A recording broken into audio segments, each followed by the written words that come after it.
Here we are around the planet for the month of June. I'm super excited to interview and introduce to you Phil Fornaro, who is our acquisitions manager. He's doing a great job. Thank you again for agreeing to be interviewed. Thank you. Why don't you tell us a little bit about what your title is, what you do, how long you've been here? Acquisitions manager, about 16 months now with the company. I had applied for a different position at one time. And it was given to an internal person, obviously based on what their background was, probably made more sense for that person, and they were kind of already knew your process here.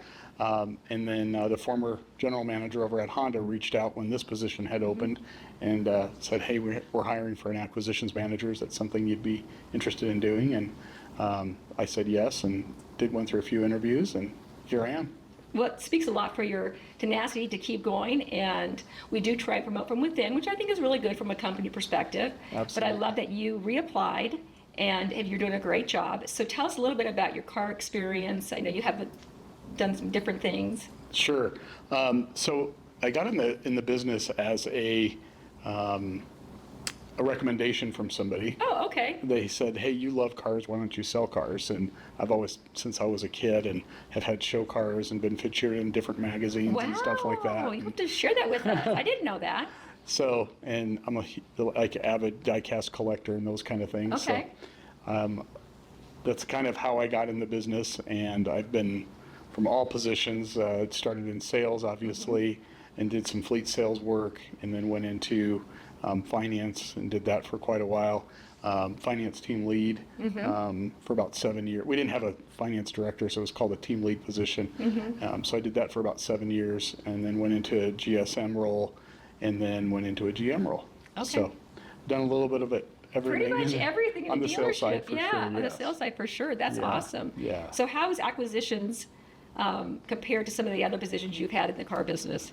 It's quite a bit different in the way that you're not interacting with a lot of people. It's a lot of computer work, and I'm more of a people person. I like to be around people and enjoy the interaction.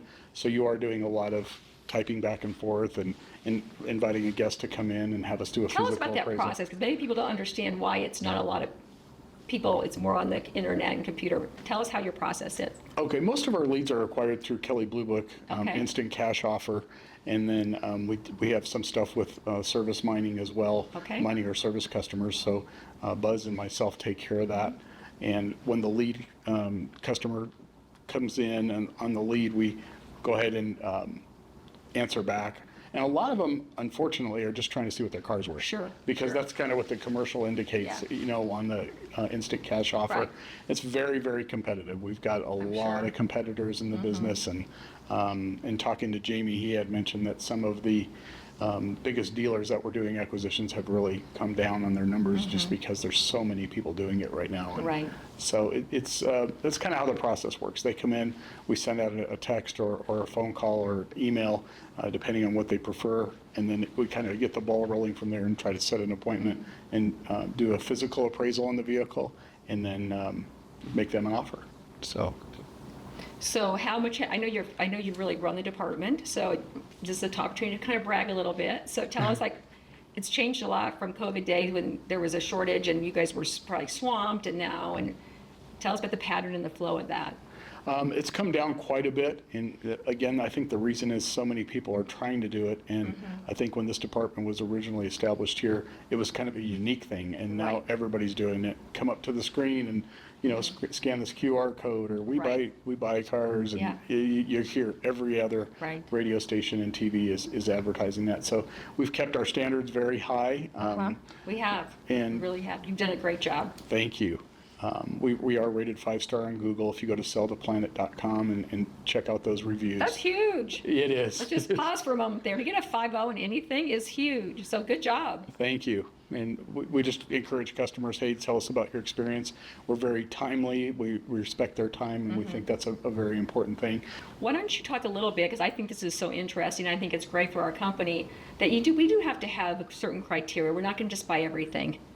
Because you kind of mentioned that. Can you tell us a little bit about your process of how you decide to buy a car or not buy a car? Or so obviously when the car comes in, we'll do a full assessment on the vehicle and do a full appraisal. We'll look for any reconditioning items that need to be done, and obviously those would be deducted for.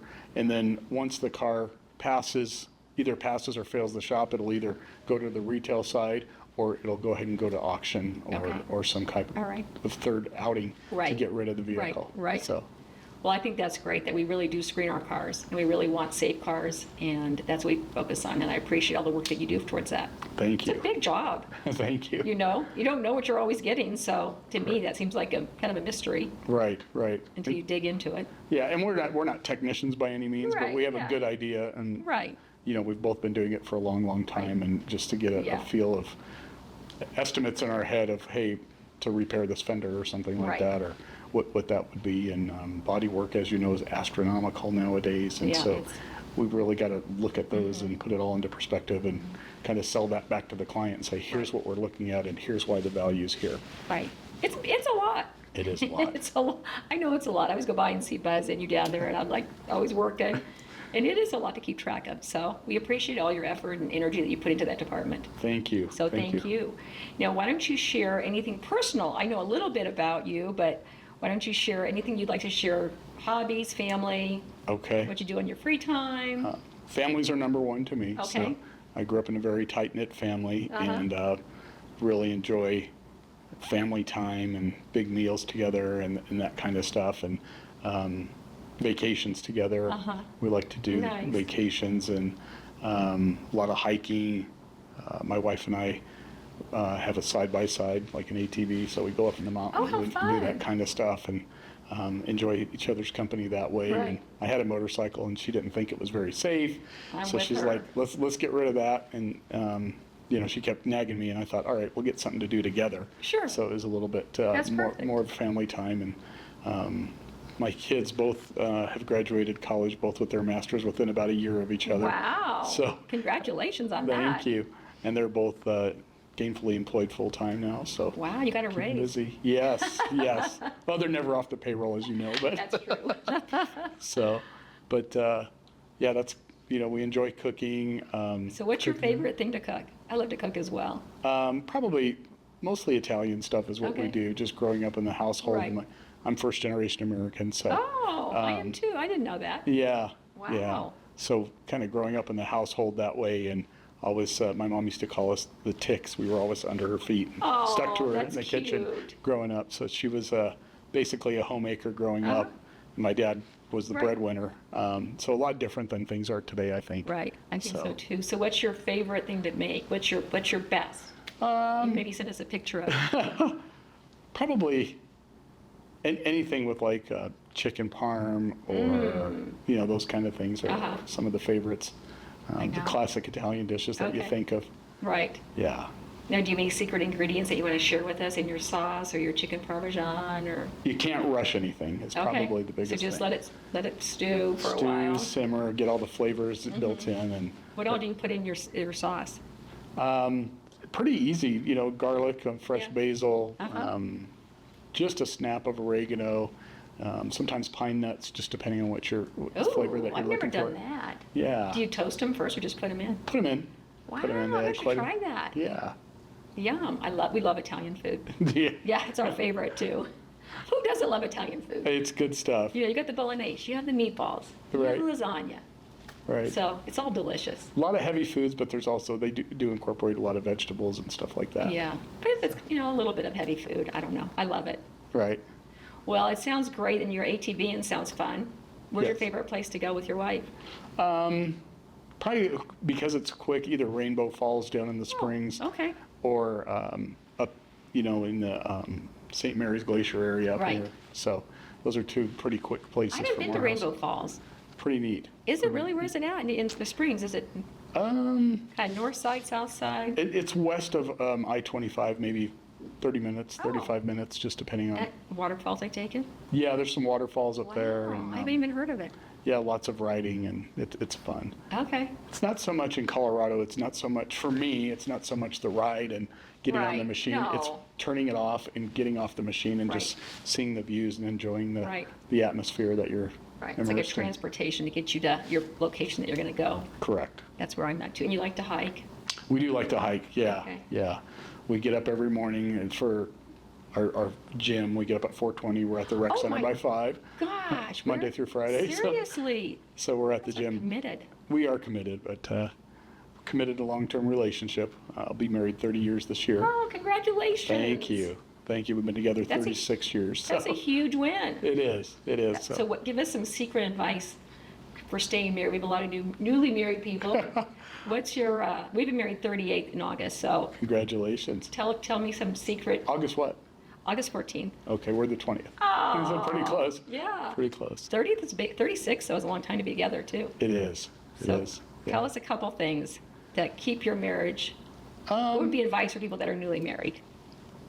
I think there's a lot of give and take in a relationship, and give a little bit, take a little bit, and I'm a pretty easygoing guy. Yeah, Not a lot of stuff that bothers me, or Right. I try not to fester on things, Right. and just we'll get through it and go to the next day, because you don't know what tomorrow will bring if you'll even be here. So That's true. That's true. When you also mentioned and said that she's your friend. So Yes. I heard you say that a couple times. Yes. And you like spending time together, which is really nice. Right. Especially after 30 years, you can still find interest in doing things together. I think that's a key as well. Right. Is to, as we get older and our kids are graduating college and leaving the nest, is to find things that you can do together. Right. Which is not always, the easiest thing to do. So Right. kudos for you guys. We do like to do a lot of the same things, and Uh-huh. that helps, and have friends over and family, and That's awesome. a big part of it. And you said you love to travel. Where's your favorite place to travel? We like to do cruises just because everything's kind of Yeah, so unpack ones. yes, yes. So we like the Caribbean. Been there many times. Okay. We've done Hawaii, Nice. and we've done Europe, not on a cruise, but we've done Europe a few times, and it's just good family time and bonding time. And It is really nice. yeah, we didn't get to celebrate because of COVID, our Right. 25th, so we did a big family cruise in January to kind of celebrate the Nice. kids getting their masters, and the 25th that we never Right. celebrated, and my dad's 75th, so it kind of all came into play. Wow. Where'd Yeah. you guys go? Caribbean. Oh, you can't beat that. Yeah. Oh, So we went there relaxing, again. beautiful water. Yes. Yeah. And you just went in January. What a great time to go when it's kind of miserable here. Yes, it was nice there in the high 80s, so we, Oh. not overly hot, but Right. it was Just warm. perfect. Yeah. Now, do you have a daughter and a son, you said? Or just two? Yes. Okay. My daughter Antonia is 27, Okay. and my son Gino is 24. Okay. So That's we just awesome. moved him to Chicago. Wow. Easter Sunday, actually. Aw. Got up early and started driving. Oh, so wow. Chicago. yeah. Gonna go visit him a lot or have him come home or? Yeah, and it's not too bad of a flight and stuff Yeah. to get back and forth. So he'll be out for the 4th of July. I live in Highlands Ranch, and they kind of grew up going to the Highlands Ranch 4th of July parade. Oh, So I love that. yeah, so he wants to come back for that. So he'll be out for a week. And yeah, and now with FaceTime, it's so much easier Yeah, to that's talk true. to people here or wherever. That's You true. know, That's true. It's a lot nicer than And your the old daughter days. lives in Denver. She's in Milliken area. Okay, Yeah, she's a nice. teacher up there. Oh, perfect. So she's here at least. Yes. You have one that you About an hour away. can kind of call and bug and say, let's go have lunch. Yeah. Yeah. Well, Phil, I really appreciate all your time and energy. So thank you again. Thank you. I Correct. think you're doing a great job. Thank you. Thank you.